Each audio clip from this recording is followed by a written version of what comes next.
प्यार की कहानियाँ। कामना। सुबह के 11:30 बजे का समय हो गया था, लेकिन करण तब भी बिस्तर में ही था।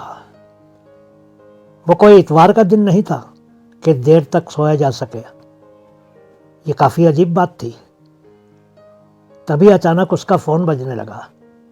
नेहा का फ़ोन था। नेहा जो उसका जीवन थी, उसका प्यार थी।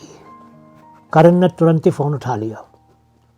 इससे पहले कि करण कुछ कहता, नेहा ने बहुत ही उदास स्वर में कहा, करण, अब सब खत्म हो गया है, प्लीज़ अब मुझे फ़ोन मत किया करो। कहने के साथ ही नेहा ने फ़ोन काट दिया।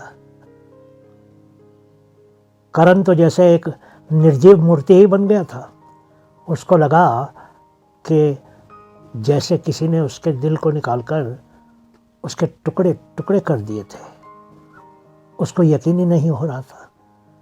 1 महीना पहले तक तो सब कुछ ही ठीक था। जब से नेहा उसके जीवन में आई थी, सब कुछ कितना सुंदर हो गया था, और अब उसके बिना जीवन जीना उसके लिए नामुमकिन ही था। लेकिन नेहा ने उसको कोई भी कारण नहीं बताया था जिसके लिए वो करण को छोड़ रही थी। करण ने पूरा दिन अपने कमरे में ही बिता दिया। वो फ़ोन पर नेहा की तस्वीरें ही देखता रहा था। हर तस्वीर के साथ एक कहानी जुड़ी हुई थी। हर तस्वीर करण को नेहा और उसके रिश्ते की याद दिलाती थी। उसके कमरे की हर चीज़ उसको नेहा की याद दिला रही थी। अचानक उससे सहन नहीं हुआ और वो रोने लगा। तभी उसके सबसे अच्छे दोस्त राहुल ने उसको फ़ोन किया। करण ने राहुल को कहा, नेहा ने रिश्ता तोड़ दिया है, मैं उसके बिना नहीं रह सकता हूँ राहुल। राहुल ने कहा, अच्छा तुम तैयार हो जाओ, हम कहीं घूमने चलते हैं, इससे नेहा से तुम्हारा ध्यान हट जाएगा। नहीं यार, मैं घर में ही रहना चाहता हूँ, उसके बिना तो जीवन ही बेकार है। उस रात को करण बहुत निराश हो गया और एक बार तो उसने खुदकुशी करने का भी विचार किया, लेकिन बाहर बहुत अंधेरा हो गया था। उसने छत से कूदने के बारे में भी सोचा, लेकिन वो फिर सोचने लगा कि अगर कूदने के बाद वो मरा नहीं और कुछ हड्डियां ही टूट गई तो वो तो और भी बुरा होगा। खैर, वो आंसू बहाता हुआ देर रात को किसी तरह सो ही गया। अगली सुबह जब करण की आंख खुली, उसको सब कुछ अजीब सा लगा। वो ये भी नहीं पहचान पाया कि वो कहाँ था। वो पलंग से नीचे आकर सोचने लगा कि क्या हो रहा था। वो अपना नाम याद करने की कोशिश करने लगा, और पिछली रात को वो कहाँ था। उसको ये भी लगा कि शायद उसका किसी ने अपहरण कर लिया था। उसके शरीर में ठंड सी दौड़ गई। वो अपना फ़ोन खोजने लगा। उसने अपनी माँ का फ़ोन नंबर मिलाया, लेकिन किसी ने फ़ोन उठाया ही नहीं। उसके अपने डैडी का नंबर भी मिलाया, लेकिन डैडी का फ़ोन स्विच ऑफ था। उसको माँ की बहुत कमी महसूस होने लगी और माँ के गले लगकर रोना चाहता था। उसके फ़ोन की सूची में बहुत से नंबर थे, लेकिन वो नहीं जानता था कि वो किन के नंबर थे। वो अपने सामान में कुछ खोजने लगा। उसको समझ ही नहीं आ रहा था कि क्या हो रहा था।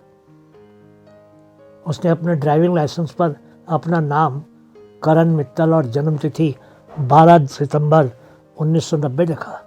उसको लगा जैसे उसको कुछ याद ही नहीं था। उसको अपने बारे में कुछ भी याद नहीं था। वो जल्दी से घर से बाहर आ गया। अंदर उसको घुटन सी हो रही थी। बिल्डिंग के वॉचमैन ने उसको देखकर कहा, करण भैया, कल कहाँ थे? करण ने जवाब नहीं दिया। उसको लगा उसका कुछ जीवन एक जगह पर रुक गया था। सब कुछ अजीब सा लग रहा था। तभी अचानक फ़ोन की घंटी बजने लगी। करण को ये देखकर हैरानी हुई कि वो तो पलंग पर सोया हुआ था। अब उसको आभास हुआ कि वो सब कुछ एक सपना ही था।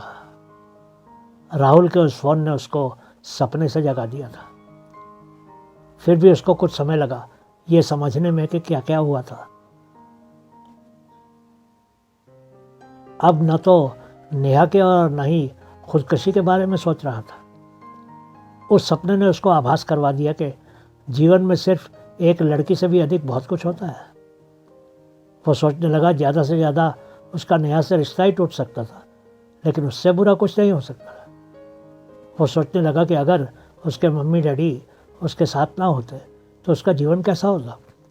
आत्महत्या के स्वार्थी विचार के कारण उसको अफसोस होने लगा।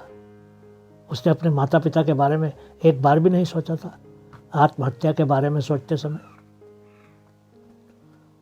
उसने अपनी माँ का नंबर मिलाया और कहा, आई लव यू माँ, मेरे जीवन में हर समय मेरे साथ होने के लिए आपका शुक्रिया। वो माँ से 1 घंटा बात करता रहा। करीब 8 वर्षों के बाद वो उसकी माँ से फ़ोन पर बात कर रहा था। माँ से बात करने के बाद करण ने रोहित को उस अपने सपने के बारे में बताया। राहुल हंसने लगा और बोला, क्यों दुखी हो रहा है यार तू ही तो कल सब कुछ भूलने की कामना कर रहा था। देख, अब सपने में वही हो गया। तुझे वही मिला जो तू चाहता। इतना परेशान क्यों है अब? कल ही तुमने मुझे फ़ोन पर कहा था कि तू सब कुछ भूल जाना चाहता था, और तेरे सपने में तू सब कुछ भूल भी गया। जो तुझे चाहिए था वही मिल गया। नेहा तुझे छोड़कर कहीं नहीं गई है। तू भूल गया कि वो 1 महीने के लिए इंडिया गई हुई है। वो कल सुबह वापस लंदन आ रही है और वो एयरपोर्ट पर तेरा इंतज़ार भी करेगी। वो अब तुम्हारे पिछले झगड़े को भूल चुकी है और उसने मुझे फ़ोन पर बताया था वो वापस तेरे पास आना चाहती है। करण ने राहुल को गले से लगा लिया। शुक्रिया मेरे दोस्त, मेरी अब कोई कामना नहीं है। बहुत बहुत शुक्रिया।